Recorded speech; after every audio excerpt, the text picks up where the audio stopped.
नमस्कार दोस्तों। Last class में हमने 126 पेज नंबर तक इस बुक को पूरा किया था। अब बढ़ते हैं पेज नंबर 127 और इस चैप्टर का नाम है विश्व का भूगोल। जितने भी हमारे एक्टिव स्टूडेंट हैं जो लगातार हमको अपने टेलीग्राम ग्रुप पर बुक्स की हाईलाइट की हुई इमेज को जो बच्चे सेंड कर रहे हैं लगातार वो बच्चे सेंड करते रहेंगे, और जो बच्चे इस वीडियो को यूट्यूब पर देख रहे हैं वो बच्चे ध्यान रखिएगा कि अगर आपके पास में ये क्राउन की बुक नहीं है तो जल्दी से मार्केट से या फिर ऑनलाइन माध्यम से इस बुक को बाय करिए। कहते हैं दोस्तों कि 10 किताब को एक बार भी ना पढ़ने से ज़्यादा अच्छा किसी एक किताब को 10 बार पढ़ लेना, लेकिन वो भी तरीके से। Underline term and conditions apply on this crown book. ठीक है, ध्यान रखिएगा इस चीज़ को। तो बुक्स को आप तरीके से पढ़िए। आप क्या करते हो, 100 150 300 500 1000 वीडियो वॉच कर लेते हो, लेकिन किसी एक बुक को आप तरीके से नहीं पढ़ पाते हो। तो जो बच्चे सीरियस स्टूडेंट हैं जिनका गोल काफ़ी सटीक है कि उनको किसी भी हालत में इस एग्ज़ाम को क्रैक करना है, तो ध्यान रखिए ये बुक तो आपको पढ़नी पड़ेगी। या तो लूसेंट की बुक को पढ़ लो या क्राउन की बुक को पढ़ लो, बट अपने पास में बुक को जरूर रखिएगा। तो चलिए बढ़ते हैं विश्व के भूगोल की ओर। सबसे पहले हम जानते हैं कि भूगोल की परिभाषा क्या होती है। दोस्तों भूगोल आपका दो शब्दों से मिलकर बना होता है, एक होता है भू और एक होता है गोल। भू का अर्थ क्या होता है, भू का अर्थ होता है भूमि, और गोल का मतलब क्या होता है, गोल। गोल का मतलब गोल आकृति। भूमि की आकृति किस प्रकार की है बच्चे, तो दोस्तों ये आकृति होती है आपकी गोल। पृथ्वी की आकृति किस प्रकार की होती है, गोल होती है। भू का अर्थ क्या होता है, पृथ्वी होता है, ये आप ध्यान रखिएगा। तो वी कैन से दैट कि हमारी जो पृथ्वी है वो गोल है। बट ध्यान रखिएगा कि हमारी जो आकृति है पृथ्वी की वो गोल नहीं है, बल्कि कुछ हल्की सी इस प्रकार की है। जब पोलार यहाँ पे होता है, ठीक है, आपको पता होगा इस पे ग्रेविटेशनल फोर्स ज़्यादा होता है, तो जब ये ग्रेविटेशनल फोर्स डालता है तो ये क्या होता है, यहाँ पर ये फैल जाती है इमेज। जैसे गोल बैलून पानी से भरा हुआ, अगर आप उसको प्रेस करते हो तो उसका क्या होगा कि उसकी आकृति कुछ इस प्रकार से हो जाएगी। तो ऐसी हमारी क्या है, पृथ्वी की आकृति है। ये चीज़ आप अच्छे से ध्यान रखिएगा। बाकी जब हम पढ़ाएंगे आगे आने वाले समय पर थ्योरी क्लास तरीके से अपनी क्लास करो, तब हम आपको डिस्कस कर देंगे। दोस्तों अब हम बात करते हैं कि वास्तव में भूगोल की दो इकाई होती है, एक होता है मानव तथा उसका पर्यावरण, एवं दोनों के बीच में जो संबंध स्थापित होता है उसका अध्ययन करना ही कहलाता है आपका क्या, भूगोल। इसकी सही डेफिनेशन आपकी ये है, ध्यान रखिएगा। मानव तथा उसका पर्यावरण एवं दोनों के बीच में संबंधों का अध्ययन करने वाली विज्ञान को हम कह सकते हैं भूगोल। ध्यान रखिए। चलिए अब बात करते हैं कि भूगोल को भौतिक भूगोल एवं मानव भूगोल दो भागों में विभक्त किया गया है। सीधे आपके एसएससी एमटीएस जैसे एग्जाम में क्वेश्चन ये पूछा गया था कि जो भूगोल है उसको कितने भागों में बांटा गया है। याद रखिएगा दो भागों में। ऑप्शंस आपको दिया गया था 1 2 3 4, ये दिया गया था आपको एग्जाम में ऑप्शंस, और ये क्वेश्चन एसएससी एमटीएस 2009 में पूछा गया था। देखिए तो ये फैक्ट आपको ध्यान रखना है। उसके बाद हम बात करते हैं कि भौतिक भूगोल क्या होता है। पृथ्वी के भौतिक तत्वों के अध्ययन से संबंधित आपका है भौतिक भूगोल। इसमें आपकी आती हैं क्या, इसमें भौतिक भूगोल में आपका भौतिक पर्यावरण और उन विविध गतिविधियों से संबंधित है जो पृथ्वी के भौतिक पर्यावरण में परिवर्तन लाते हैं।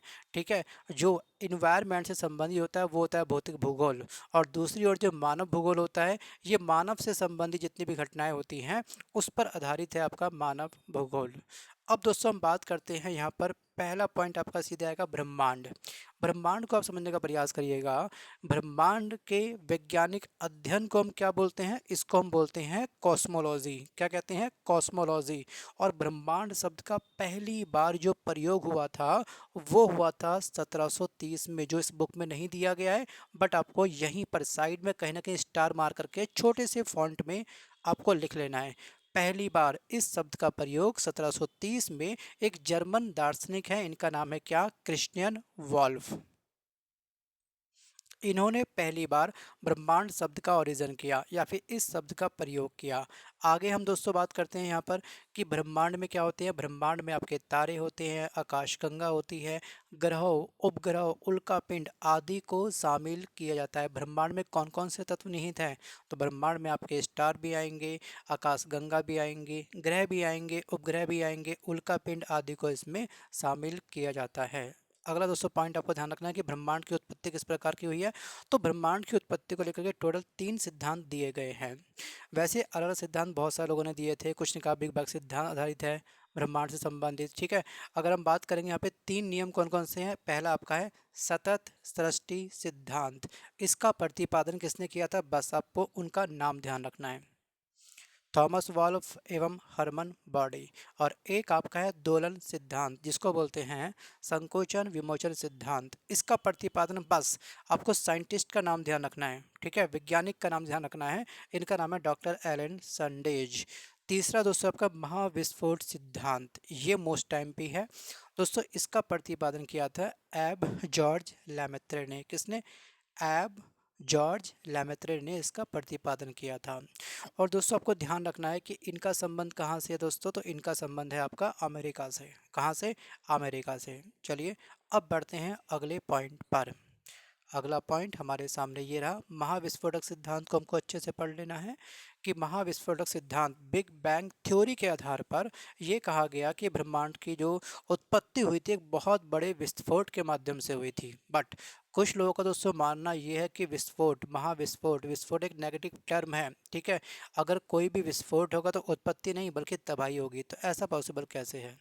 आप इस विषय में आपकी राय क्या है, आप मुझे इस वीडियो पे कमेंट जरूर करिएगा। तो चलिए देखते हैं यहाँ पर कि एब जॉर्ज लेमेत्रे द्वारा प्रतिपादित महाविस्फोटक सिद्धांत के अनुसार 15 अरब वर्ष पहले, ध्यान रखिएगा 15 अरब वर्ष पूर्व, संपूर्ण ब्रह्मांडीय पदार्थ अत्यंत सघन पिंड के रूप में था, जो अत्यंत सघन और पे सघन होते गया अचानक से उसमें क्या हो गया, ब्लास्ट हुआ। बस यहीं से ब्रह्मांड की उत्पत्ति हुई, ऐसा माना जाता है।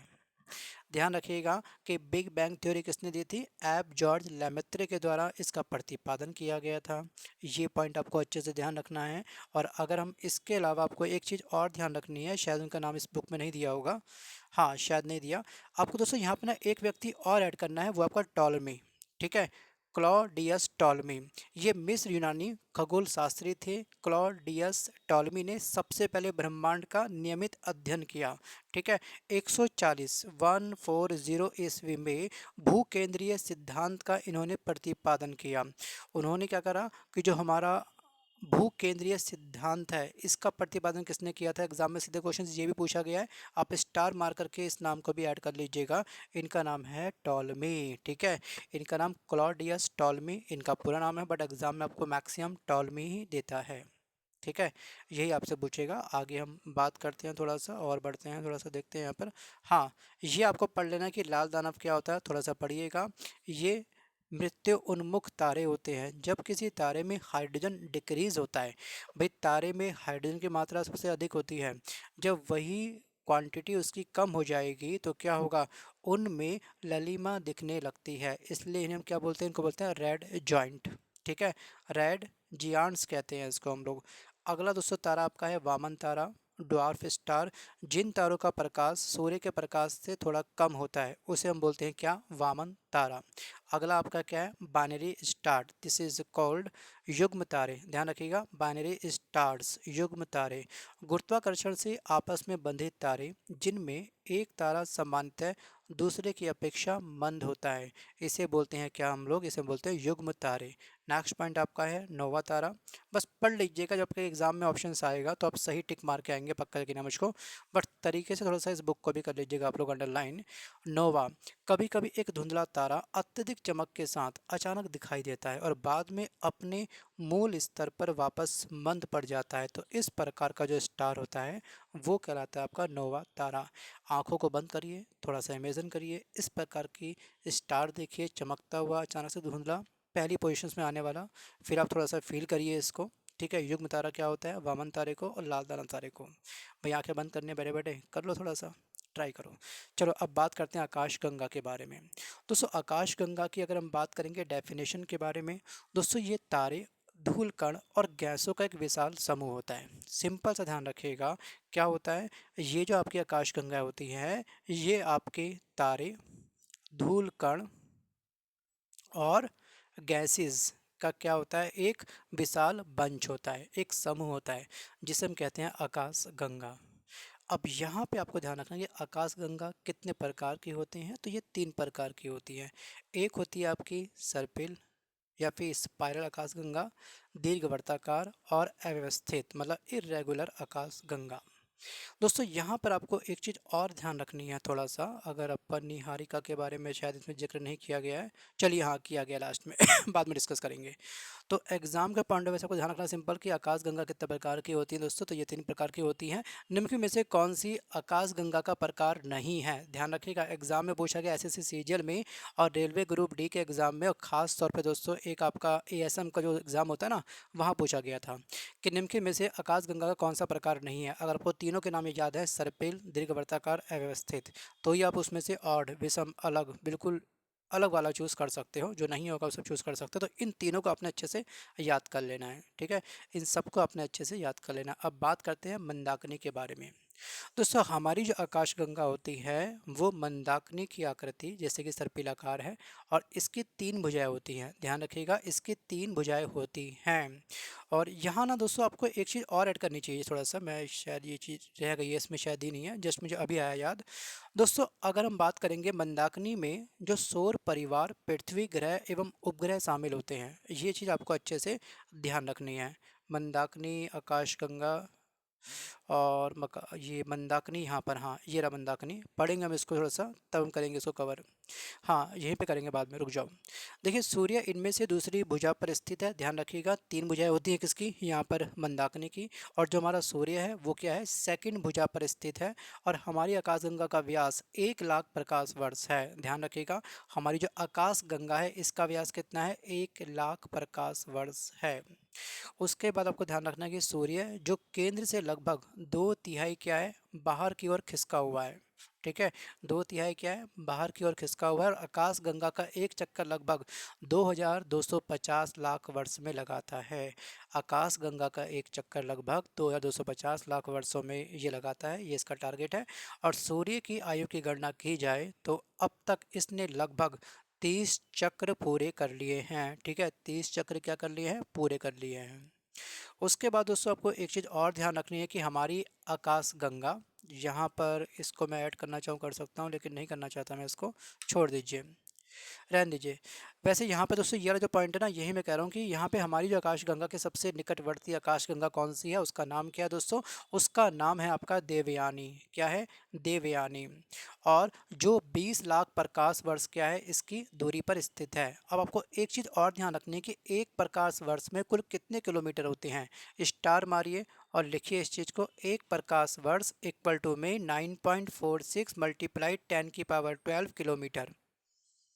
ये चीज़ आपको अच्छे से लिख लेनी है।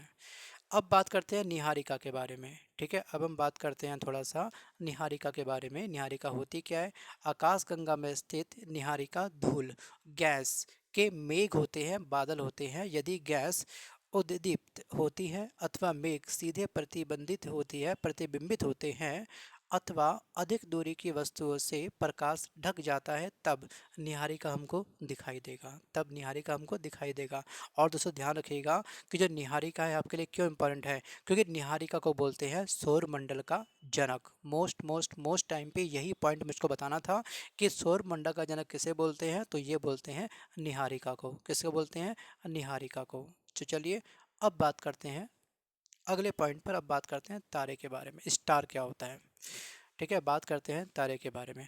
दोस्तों तारे क्या होती है, तारे उष्ण चमकती हुई, ठीक है, प्रकाशवान तथा प्रकाश उत्पन्न करने वाले छोटे छोटे खगोलीय पिंड होते हैं। क्या होते हैं, छोटे छोटे खगोलीय पिंड होते हैं, ठीक है। और ये आकार, द्रव्यमान और तापमान में सूर्य से व्यास में कम से कम 450 गुना क्या होते हैं, छोटे हो सकते हैं, और 1000 गुना बड़े भी हो सकते हैं।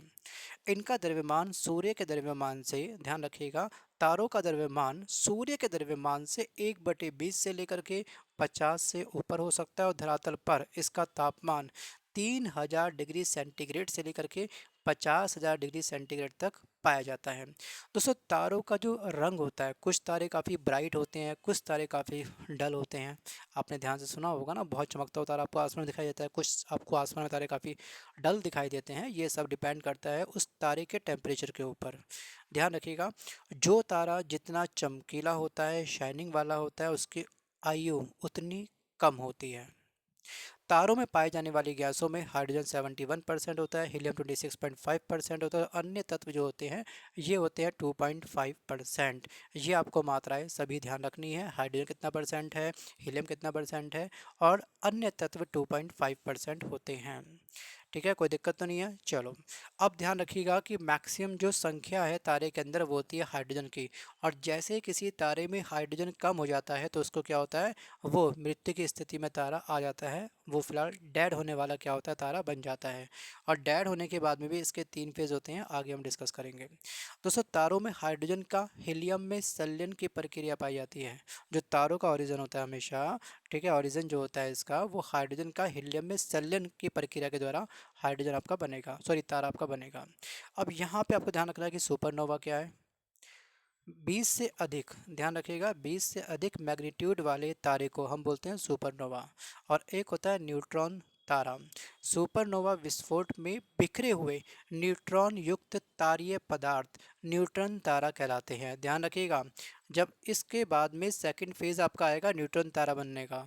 तीसरा फेज आपका आएगा 2 से अधिक तारों का निकाय बहुल तारा कहलाता है। अगला आपका क्या है यहाँ पर, क्वासर्स, ब्रह्मांड में बिखरे अर्ध तारीय आधे आधे तारे के रूप में जो बिखरे होते हैं, ठीक है, जिनसे रेडियो तरंगें निकलती है, उसे हम बोलते हैं क्या, क्वासर्स। अगला आपका है ब्लैक होल। जब किसी तारे का अंत होता है, हाइड्रोजन समाप्त हो जाता है, तो उसके भार क्या होता है, तो उसका भार सूर्य के भार से 3 गुना अधिक हो जाता है। जो सूर्य का वेट होगा, उस तारे का, टूटते हुए तारे का वेट 3 गुना हो जाता है। और उसके बाद क्या होता है कि यह इतना सघन हो जाता है कि प्रकाश भी इसके गुरुत्व से निकल नहीं पाता, और इस प्रकार उस एरिया में बिल्कुल ब्लैक क्षेत्र बन जाता है, अंध क्षेत्र बन जाता है, तो इसको देखा नहीं जा सकता, और इसी घटना को बोलते हैं ब्लैक होल। ठीक है, अमेरिकी एक भौतिक शास्त्री है जिनका नाम है जॉन व्हीलर ने 1967 में सबसे पहली बार ब्लैक होल शब्द का प्रयोग किया था। इसको आपने करना है हाईलाइट। ठीक है, जॉन व्हीलर ने 1967 में सबसे पहली बार ब्लैक होल शब्द का प्रयोग किया था। अब बात करते हैं तारे के जीवन चक्र के बारे में। ठीक है, तारे का जीवन चक्र, ये आपको समझने का प्रयास करना है। बाकी इससे संबंधी मैं एक छोटी सी एक पिक आपको ग्रुप में सेंड कर दूंगा, उसको आप अच्छे से देख लीजिएगा, टेलीग्राम ग्रुप पे सेंड कर दूंगा, क्योंकि वो पिक को देख करके आपको शायद और ज़्यादा डिटेल में समझ आ पाए। बाकी पढ़ने का भी ये भी पढ़ सकते हो। देखिए, तारों के जीवन चक्र में सबसे पहले आपका बनता है आदि तारा। आदि तारे में यहाँ पर सिंपल आप लोग ये चीज़, चलिए ये चीज़ मैं थ्योरी वाली क्लास में बाद में डिस्कस कर दूंगा आप लोगों को, अभी ये बुक पूरी करनी है हमको, है ना। देखिए, ब्रह्मांड अंततः गैलेक्सियों का सम्मिलित रूप होता है। प्रत्येक गैलेक्सी में लाखों तारे पाए जाते हैं, जिनका निर्माण निहारिकाओं से होता है। गुरुत्वाकर्षण बल से गैस एवं धूल के बादलों का गोले के आकार में संगठन, गति, उच्च ताप संलयन अभिक्रिया एक तारे के निर्माण के कारण होता है। तारे के विकास के क्रम में प्रथम जो अवस्था होती है, बस आपको सिंपल ये ध्यान रखनी है कि ब्रह्मांड अनंत गैलेक्सियों का एक समूह होता है, और प्रत्येक गैलेक्सी में लाखों तारे होते हैं, ये आपको करना है हाईलाइट, और जिनका निर्माण निहारिकाओं से होता है। उसके बाद जो तारे का पहला फेज होता है, वो कहलाता है आपका क्या, प्रोटोस्टार। क्या कहलाता है, प्रोटोस्टार। और इसके बाद तारा विकास की मुख्य अवस्था में प्रवेश करता है। सूर्य का आकार का तारा इस अवस्था में 10 मिलियन वर्ष तक रहता है, ये इसकी आयु होती है। अगर सूर्य के आकार का तारा होगा, ठीक है, साइज बिल्कुल सेम होगा, तो उसकी लाइफ कितनी होगी, 10 बिलियन वर्ष। इसके पश्चात तारे का हाइड्रोजन जैसे ही कम होता है, तो वो तारा क्या होता है, मृत्यु की तरफ अग्रसर हो जाता है, मतलब कि वो सीनियर सिटीजन हो चुका है, वो स्टार हम ये कह सकते हैं, और उसकी मृत्यु बहुत ही जल्द होने वाली है। उसके बाद दोस्तों को ध्यान रखना है कि किसी तारे की जीवन अवधि उसके आकार पर, साइज पर निर्भर करती है। सूर्य के आकार के तारे की लाइफ लाइन जो होती है, लाइफ पीरियड जो होता है उसका, वो होता है 10 बिलियन वर्ष। तारा जितना बड़ा होता जाएगा, उसकी जीवन अवधि उतनी कम होती जाएगी। ये चीज़ हम मानव के साथ में अप्लाई होती है। जैसे जैसे एज बढ़ती जाती है कि वो व्यक्ति 60 साल का हो गया, 70 साल का हो गया, 80 साल का हो गया, भाई उम्र बढ़ रही है। यहाँ पे बात कर रहा है कि जैसे जैसे साइज बढ़ रहा है, वैसे वैसे उसकी लाइफ कम होती रहेगी। दोस्तों, विकास की मुख्य अवस्था से निकल करके तारा वृद्ध अवस्था की ओर अग्रसर होता है, जिसमें उसकी बाहरी सतह क्या होती है, फैलती होती है। फैलती है और वो क्या होता है, ठंडा हो जाता है, और चमक क्या होती है उसकी, कम हो जाती है। देखिए शाइनिंग वाला जो आसमान में आपको तारा दिखाई देता है तो वो एक न्यू बॉर्न तारा है, न्यू बॉर्न बेबी कह सकते हैं उसको। न्यू बॉर्न बेबी की फेस कैसे होती है, स्किन कैसे होती है, काफ़ी शार्प होती है, काफ़ी शाइनिंग वाली होती है। अगर हम किसी सीनियर सिटीजन व्यक्ति को देखेंगे, 50 साल 45 साल के व्यक्ति को, तो उसके फेस में हल्की सी एज झलकती है कि ये बुढ़ापा आ चुका है, फेस में शाइनिंग कम हो चुकी है। तो ये चीज़ सेम अप्लाई होती है इस स्टार के ऊपर भी। दोस्तों इसके बाद आपको ध्यान रखना है कि इस स्थिति को हम कहते हैं रक्त दानव। जब चमक कम हो जाती है, जब कोई स्टार सीनियर सिटीजन बन जाता है, तो इस स्थिति को हम बोलते हैं क्या, रक्त दानव, रेड जियांट या सुपर रक्त दानव। दोस्तों रक्त दानव या फिर सुपर रक्त दानव अवस्था में क्रमशः नोवा या सुपर नोवा विस्फोट के बाद तारा अपने आकार के अनुरूप मृत्यु की 3 फेजेस को प्राप्त करता है। मानव, नर्कलोक, स्वर्गलोक प्राप्त करेगा। लेकिन जो स्टार होते हैं उनकी जो मृत्यु होती है वो 3 दशाओं में होती है। एक तो या तो बनेगा कृष्ण वामन, न्यूट्रॉन स्टार, या बनेगा कृष्ण विवर में से कोई एक प्राप्त करता है। ध्यान रखिएगा, जैसे कोई व्यक्ति मृत्यु के बाद में केवल 2 में से 1 लोक को प्राप्त करता है, स्वर्ग लोक या फिर नर्क लोक, है ना, तो वैसे ही ये जो आपका स्टार होता है किसी एक स्थिति को प्राप्त करेगा, या फिर आपका डार्क ड्वार्फ बन जाएगा, या फिर न्यूट्रॉन स्टार बन जाएगा, या फिर ब्लैक होल में वो चला जाएगा। इसको आप लोग ध्यान से पढ़िएगा कि दोस्तों ये एक्चुअली पीडीएफ हाईलाइट हुई थी, बट आई थिंक वो पीडीएफ सेव नहीं हो पाई, इसलिए यहाँ पे कुछ पॉइंट रह गए हैं। ठीक है, तो यहाँ पर आपको कुछ पॉइंट को मैं हाईलाइट करवा दूंगा, या फिर ये पीडीएफ प्रोवाइड कर दूंगा आपको मैं अपने ग्रुप के अंदर, वहाँ से आपको प्रॉपर इसको हाईलाइट कर लीजिएगा। सिंपल आपको ये ध्यान रखना है कि जो भी तारा मृत्यु की तरफ अग्रसर होगा वो 3 दशाओं में होगा। ठीक है, या तो कृष्ण वामन न्यूटन तारा या फिर कृष्ण विवर तारा, इसको आप करिएगा हाईलाइट। और इसमें से अगर हम बात करेंगे सूर्य सदृश छोटे तारे, रक्त दानव अवस्था एवं नोवा विस्फोट के पश्चात यदि किसी भी स्टार के अवशेष 1.44 गुना की सीमा के अंदर होंगे तो वो बनेगा वाइट ड्वार्फ। ध्यान रखिएगा, वो बनेगा क्या, वाइट ड्वार्फ। और अंत में कृष्ण वामन के रूप में मृत्यु की अंतिम अवस्था को वो स्टार क्या करेगा, प्राप्त कर लेगा। सेकंड आपका है मध्यम आकार के तारे। जब सुपर रक्त दानव अवस्था के पश्चात सुपरनोवा विस्फोट के बाद, ध्यान रखिएगा, जो मध्यम आकार के तारे होते हैं उसकी जो सौरिक द्रव्यमान होता है 144 से लेकर के 3 सौरिक द्रव्यमान तक रहेगा।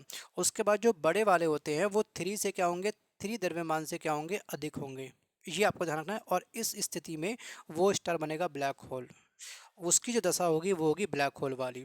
अब बात करते हैं चंद्रशेखर सीमा के बारे में। तो भारतीय वैज्ञानिक सुब्रमण्यम, करिए इसको हाईलाइट, सुब्रमण्यम चंद्रशेखर ने 1930 में, ठीक है 1930 में ये सौरिक सिद्धांत दिया था। सौरिक द्रव्यमान की एक सीमा निश्चित की थी। ध्यान रखिएगा कि सौरिक द्रव्यमान के संस्थापक कौन है, ठीक है, इसका आविष्कारक कौन है, इस सीमा को किसने डिजाइन किया था, इनका नाम था सुब्रमण्यम चंद्रशेखर। और इनकी सीमा क्या थी, इनकी सीमा थी 1.44, ठीक है 1.44। अब उसके बाद यहाँ पर आप ये चीज़ पढ़ लीजिएगा, और यहाँ पे मैं शुरू करूँगा ऐड पल्सर। देखिए घूमते हुए न्यूट्रॉन तारे को हम कहते हैं पल्सर, जो विद्युत चुंबकीय तरंगे को क्या करते हैं, छोड़ते हैं। एसएससी सीजीएल में और यूपीएससी में एग्जाम क्वेश्चन पूछा गया कि आखिरकार पल्सर तारों की अवस्था क्या होती है। ठीक है, जब पल्सर तारा कोई भी राउंड करता है तो उस समय उसमें से कौन सी तरंगें निकलती हैं, सीधे एग्जाम में क्वेश्चन पूछा गया था ये। तो उससे ये हो जाएंगे आपके चुंबकीय तरंगे। नेक्स्ट पॉइंट है आपकी राशि। राशि कितनी होती है, 12 होती है। लेकिन दोस्तों राशियों के कौन कौन से संकेत होता है, इनके चिन्ह कौन कौन से होते हैं, ये आपको अच्छे से याद कर लेने हैं। जो आपकी राशि होती है उसका चिन्ह तो आपको अच्छे से याद होगा, लेकिन अदर भी आपको ध्यान रखना है। एग्जाम में दोस्तों क्वेश्चन पूछता है कि कन्या का चिन्ह क्या है, लड़की है, ये सबको मालूम होता है। लेकिन जो तुला होता है उसका क्या होता है, तराजू होता है। जो वृश्चिक होता है उसका क्या होता है, बिच्छू होता है। ठीक है, धनु, मकर, और इसके अलावा कुंभ, कुंभ मतलब घड़ा, मीन मतलब मछली। अब बात करते हैं दोस्तों कि जो हमारे चंद्रशेखर सीमा होती है इसका द्रव्यमान कितना होता है, 1.44 सौर्यक द्रव्यमान। राइट।